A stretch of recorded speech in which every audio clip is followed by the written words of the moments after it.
umaga po sa lahat,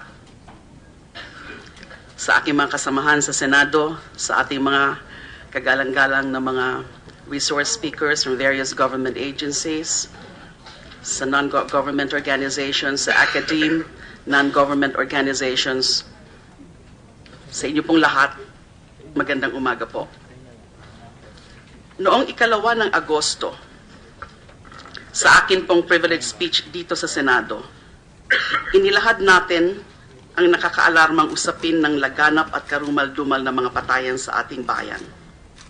Hindi lang ito naging laman ng balita sa ating bansa. Sa buong mundo, pinag-uusapan din tayo. Tulad ng marami sa atin, nababahala ako sa kaliwat kanang patayan na inaalmusal natin kada umaga. Araw-araw na lang ang balitang may bagong napatay dahil nanlaban daw o nang agaw ng baril ang biktima. Marami na rin po ang pinaslang ng di kilalang mga salarin na kinabibilangan malamang ng mga vigilante. Binalot ng packaging tape at pinatungan ng cardboard na may mensaheng pusher o kaya hold upper, ako, huwag tularan. Nais po nating malaman ang katotohanan sa likod ng mga nasabing patayan at karahasan.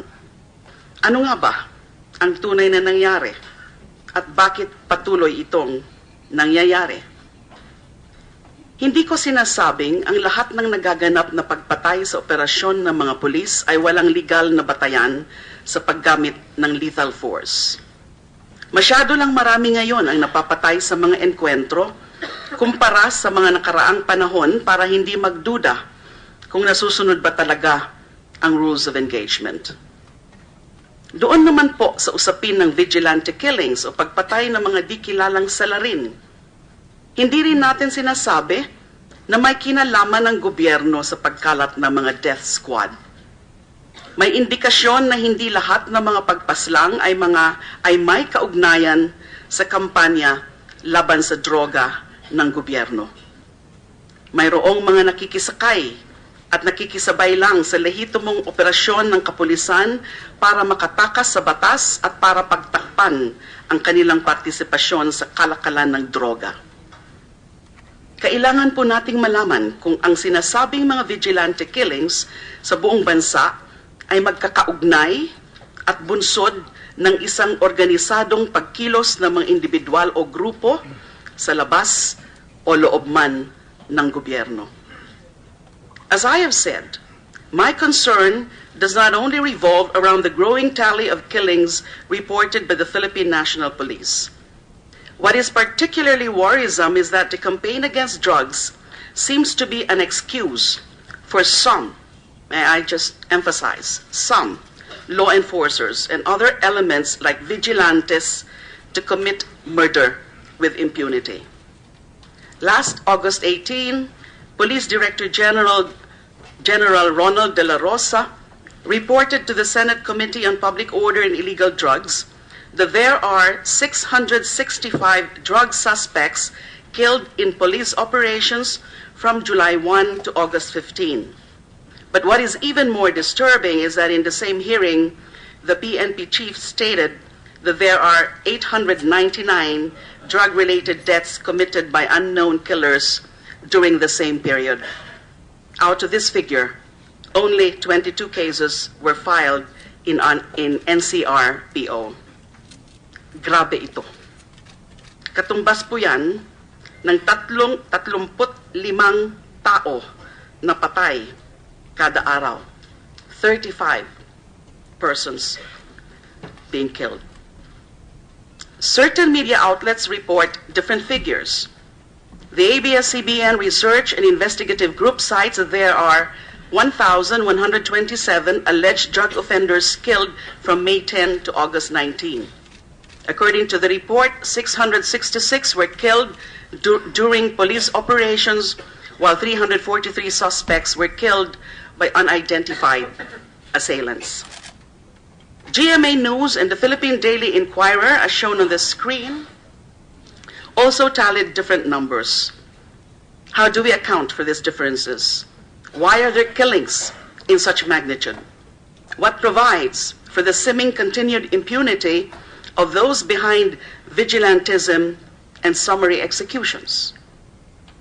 Bukod pa sa mga tanong na ito, mahalaga pong malaman sino ang mga biktima, sino ang mga pumapatay, saan ito nangyayari, may investigasyon ba o kasong sinasampa o isinasampa pagkatapos ng insidente, aling ahensya o mga ahensya ang nag-iimbestiga, saan po ba hahantong ang kampanyang ito.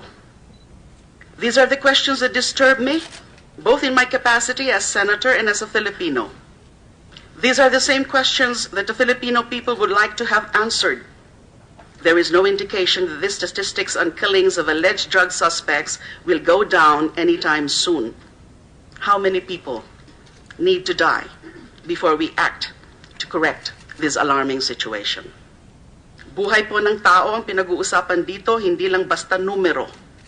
Sa bawat natagpuang bangkay sa kalsada, may nawalan ng kapatid, magulang at asawa, may naulilang pamilya, may gumuhong kinabukasan at pag-asa. I strongly believe extrajudicial or extralegal killings, whether perpetrated by the state or by non-state actors, must stop. Blatant disregard for human life has to stop. It is for these reasons that we hold the Senate inquiry in aid of legislation to address the rampant summary executions of alleged drug suspects. We have invited witnesses, families, and relatives of the victims who will be allowed to share under oath their stories and accounts of the alleged killings. The corresponding testimonies are supported by their respective affidavits, which will be forwarded to the proper agencies for investigation and or prosecution. Mayroon po tayong 12 saksi sa 8 kaso ng pagpatay na may 11 mga biktima. 12 witnesses in 8 cases involving 11 victims. Malinaw po na ang mga kasong ito ay maliit na bahagi lamang ng mahigit 1,000 insidente ng pagpatay sa operasyon ng mga pulis o ng mga hindi kilalang salarin. Sa pamamagitan nila, nais natin na malaman ang kwento sa likod ng mga insidente ng pagpatay. Hindi po natin layunin na imbestigahan ang lahat ng kaso ng pagpatay. Hindi po natin kayang gawin yan. Kung hindi bigyan ng linaw lamang ang mga tanong na bumabalot sa ating isipan tungkol sa mga pangyayaring ito. Mahirap din pong makahanap at makakuha ng mga saksi na kusang loob na magtetestigo sa harap ng publiko. Ang iilan na haharap sa atin sa pagdinig na ito ay lumapit sa Commission on Human Rights upang humingi ng tulong sa pagpaslang sa kanilang mga mahal sa buhay. Nagpapasalamat po tayo sa CHR sa pamumuno ni Chair Chito Gascon at nandito po sila bilang resource speakers. We also invited the leadership of the PNP, headed by Director General De La Rosa, to serve as resource speakers, as well as members of the academe, various non-government organizations, and media networks. Let this be clear. The Senate is not a court of law or a quasi-judicial body. This Senate investigation is in aid of legislation, where the technical rules of evidence are not strictly applied. Our focus here is on the criminal acts to be addressed, not on the prosecution of the alleged perpetrators. The following are our objectives. Number 1, to determine or check on the abuses committed by law enforcers conducting operations in pursuit of those who are allegedly involved in the illegal drug trade. 2, to reinforce our legal regime to address the phenomenon of vigilantism and summary killings. 3, to enhance legal mechanisms of accountability of state and non-state actors. 4, to strengthen the roles and responsibilities of relevant government agencies, especially the Commission on Human Rights, the Internal Affairs Service of the PNP, the Ombudsman, and the National Bureau of Investigation, that are mandated to investigate cases of extrajudicial killings and summary executions that are perpetrated and or tolerated by public officers. And 5, to institute legislative measures to ensure that fundamental rights, especially the right to life, are respected by authorities.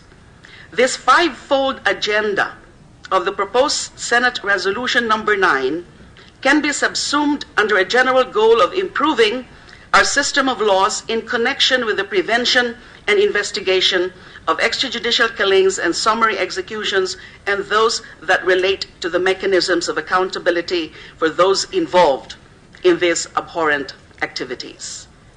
What accounts for the weakness in the legal system? What is the explanation for the reality versus law gap in the prevention and investigation of this type of killings? What provides for the seeming continued impunity of those behind vigilantism and summary executions? Are our laws sufficient to address these problems? Do we have those laws? Or are our current set of laws being implemented properly to deal with such phenomenon? These are the bottom line questions in the view of the chair in this inquiry. Sa investigasyong ito, sisikapin nating malaman, sapat ba ang umiiral na batas para tugunan ang patuloy na tumataas na bilang ng extrajudicial killings sa bansa? Kung sapat ang ating mga batas, maayos ba itong ipinapatupad para masigurong hindi ito inaabuso ng ilang tiwaling grupo o personalidad? Linawin ko lang po, hindi layunin ng investigasyong ito na pigilin o pahinain ang kampanya laban sa droga ng kasalukuyang administrasyon. Nais pa po natin itong palakasin habang sinisigurong walang batas na nilalabag, walang karapatang niyuyurakan, at walang buhay na nilalapastangan. Gusto din natin patibayin pa ang kakakayahan ng ating mga kapulisan sa paglaban sa droga, sa pamamagitan ng mga panukalang batas upang gabayan sila sa tamang pagtupad ng tungkulin. Hinihikayat ko po ang lahat na subaybayan ng mga pagdinig na ito ng Senado. Samahan ninyo po kaming suriin, imbestigahan at tukuyin ang katotohanan tungo sa mas mapayapa, mas makatarungan at makataong lipunan. Maraming salamat po. At this point, with the permission of my colleagues, the chair now lays down the following House rules for this inquiry. Number 1, senators who wish to also give their opening statements are given a maximum of 5 minutes. They are also given 10 minutes each to propound questions to a resource person or witness, subject to a second round, if warranted, with a maximum of 5 minutes. Senators who wish to interpolate will be recognized. To interpolate or ask questions will be recognized based on the order of their arrival. We shall strictly enforce the time limit rule through an official timer. Our resource persons from various government agencies are also given the privilege to deliver a statement if they so desire. We ask them to limit such to 3 minutes. As to witnesses, I believe that what they are to testify on are also embodied in their respective affidavits. Copies of some of those witnesses have been distributed today. However, may we request the senators to treat these affidavits with utmost confidentiality as if they were given during an executive session. The proceedings today and tomorrow will be until 1:30 p.m. We will schedule additional hearings if needed. And finally, we ask everyone in this hall to either turn off or put in silent mode their... Thank you. May I recognize at this point Senator Alan Peter Cayetano to also deliver his own opening statement. Thank you, Madam Chair. And Madam Chair, while they are fixing the projector, may I just greet you good morning and good morning to our guest. If I tend to be a little bit emotional today, I apologize because we lost our pastor, Pastor Doy Castillo, who was like a father to us. And I've been involved with the Duterte campaign and with Chief PNP Bato, and grabe po yung tama sa media na as if Wild Wild West tayo. 14,000 plus lang ang sweldo ng mga pulis. Hindi lahat may gamit. And then, napapatayan din sila. Pero hindi pa tayo naglo-launch ng investigasyon kung paano sila pwede tulungan. Sila na iniimbestigahan natin. So my apologies if I tend to be a little bit emotional. Having said that, Madam Chair, I thank you for your assurances at the start of this hearing. Senator Joel yielded his 5 minutes to the opening statement so I can complete my presentation. Madam Chair... Excuse me, Senator Alan? Yes. You said that Senator Joel... Everyone has 5 minutes, so under the tradition of the Senate, usually only the another senators senator... who wish to deliver Yes, their he opening wished to give his statement. statement and So he'll give may it I to ask me. Senator Villanueva whether he did intend to deliver his own opening statement?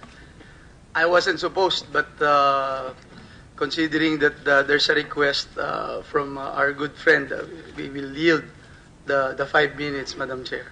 With due respect to Madam Senator Chair. Alan Peter Cayetano, Madam I Chair. don't believe that, as mentioned, Well, just Madam a Chair, minute, usually we Senator respect each other here. Villanueva just said that he did not intend to deliver a statement. I will just talk very fast, Madam Thank Chair, you. but usually, let me put on the record, we respect each other's opinion here, and it's not a matter of intent to give a opening statement. If Thank you. everyone is allowed to give a statement, you can yield your time, whether it's in the questions. You are new here, so I will understand that, but that has been the Thank you. tradition here Please in the proceed. Senate. Thank you. May my time just start now, please. When the righteous are in authority, the people rejoice, but when the wicked bears rule, the people mourn. I'm not talking about the Aquinos, Arroyos, or the Dutertes. When the drug lords rule, people mourn. But when the law enforcers, the righteous, are the one ruling, walang patayan, may katahimikan sa ating bansa. Next slide. It is being made to appear in the media and with no help by some so-called human rights advocates. Next slide, please. That grabe ang patayan araw-araw. Please take note from 2010 to 2015 during the Aquino administration, an average of 35 ang patay araw-araw. Ngayon po, sa ilalim ni Presidente Duterte, 20 po. No, more than about a third are now, their lives are now being saved every day because of the efforts of the PNP. Next slide. The old norm was drug lords and their cohorts acted with impunity.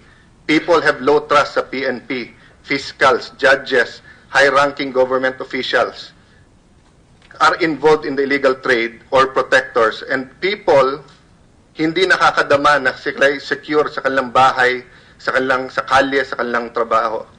Ngayon po, the respect and fear for the law has been restored. Drug lords and their supporters are on the run. People are beginning to feel safe, renewed trust on our law enforcers and government under President Duterte. Next slide. Are we using the term extrajudicial killings loosely to discredit the PNP and Duterte administration?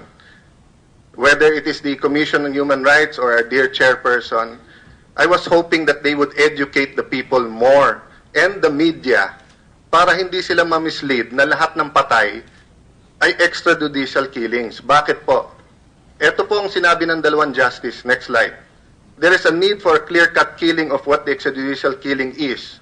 The name is a misnomer since every killing outside death penalty is extrajudicial. Dalawang justice po nagsabi niyan. So ano po ang ginawa ng Aquino administration? Gumawa po sila ng AO35. Di ko na babasahin dahil 5 minutes lang oras ko. Next slide. Dito po ang importante. The victim was a member or affiliated of an organization to include political, environmental, agrarian, labor, or similar causes. An advocate of the above-named causes, a media practitioner, etc. Ibig sabihin po, labor leader ka, media ka, religious leader, pinatay ka dahil sa paniniwala mo. Next slide.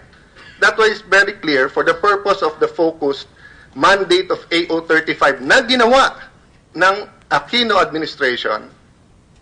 Ang common criminals at ang crime sa kanila hindi kasama sa extrajudicial killings. Next slide.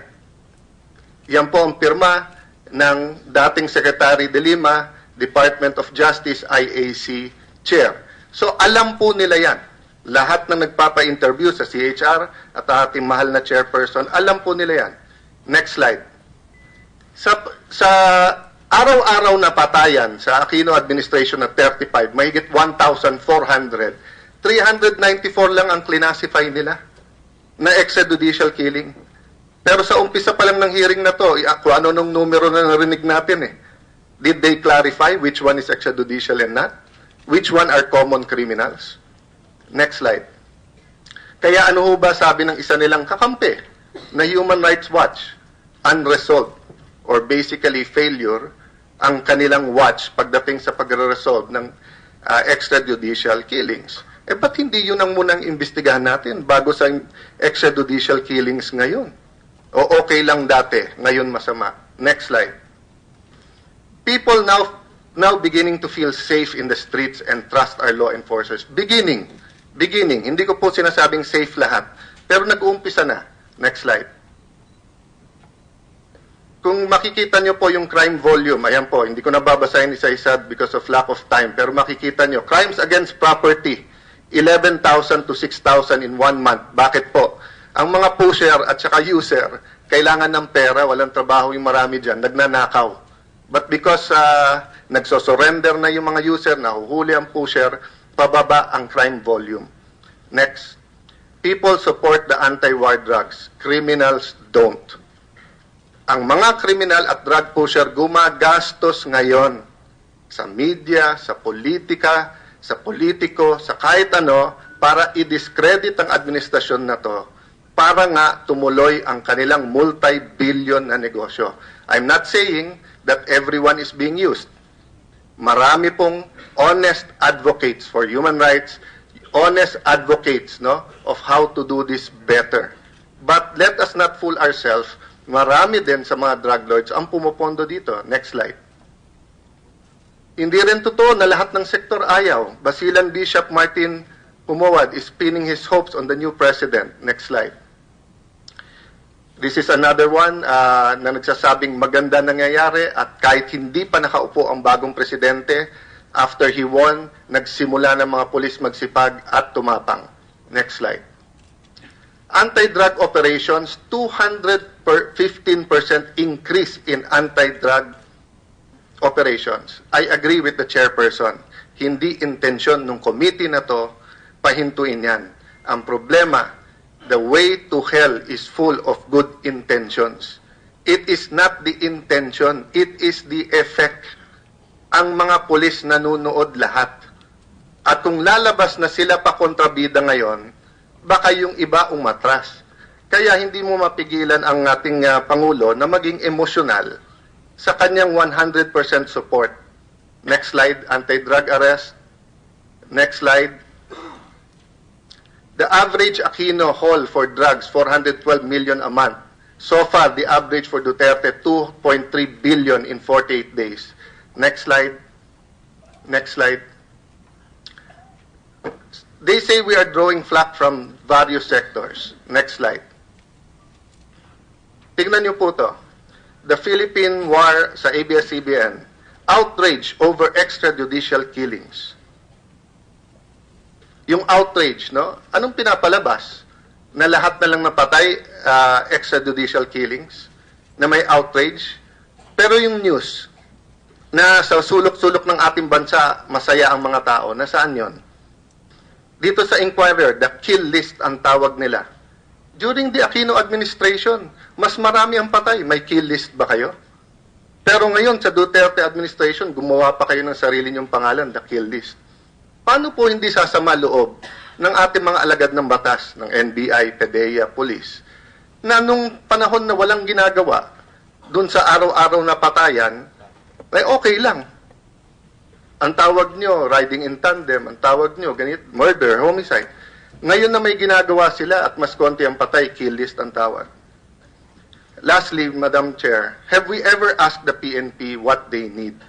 I was hoping, and I suggested this in our first hearing, sana bago tayo mag-hearing at akusahan sila, patawag muna natin. Ano kailangan nyo? Sweldo nyo, napakababa. Kailangan nyo ba ng equipment? Next slide. Alam nyo po ba, sa alalim ng batas, 201 dapat ang pulis natin. Kulang ng 40 mil na pulis. Next slide. Ang sweldo ng pulis, 4,834. Next slide. Ito po ang combat pay, 11 pesos a day. Sa pulis po, 933 a day. 10 piso, soft drinks lang yun eh. O, ni bottled water, hindi kayo makakabili. So, Madam Chair, I will stop there because of lack of time, but the point I'm making, can you go to the next slide first? Next. Is this the last Yes, point? this last slide. Let's Yes, wrap up. Madam Chair. Time Next is up. slide. Next slide.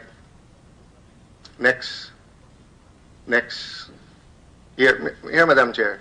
Wala po akong problema, dahil ako'y isang human rights advocate din, kung indiscriminate o ang pulis ay may utos na wag niyong gawin ito. Pero titignan niyo po to, mismong PNP ang may memorandum na nagsabi na lahat ng unexplained, lahat ng vigilante, imbestigahan. And hindi ko na ipapakita dahil wala ng time, pero yung last slide ko po dito ay ang statement ng ating Pangulo at statement ni Chief PNP Ronald De La Rosa alias Bato, na nagsasabing, ayan po, ayoko ng extrajudicial killings. So thank you, Madam Chair, that you said we will be fair.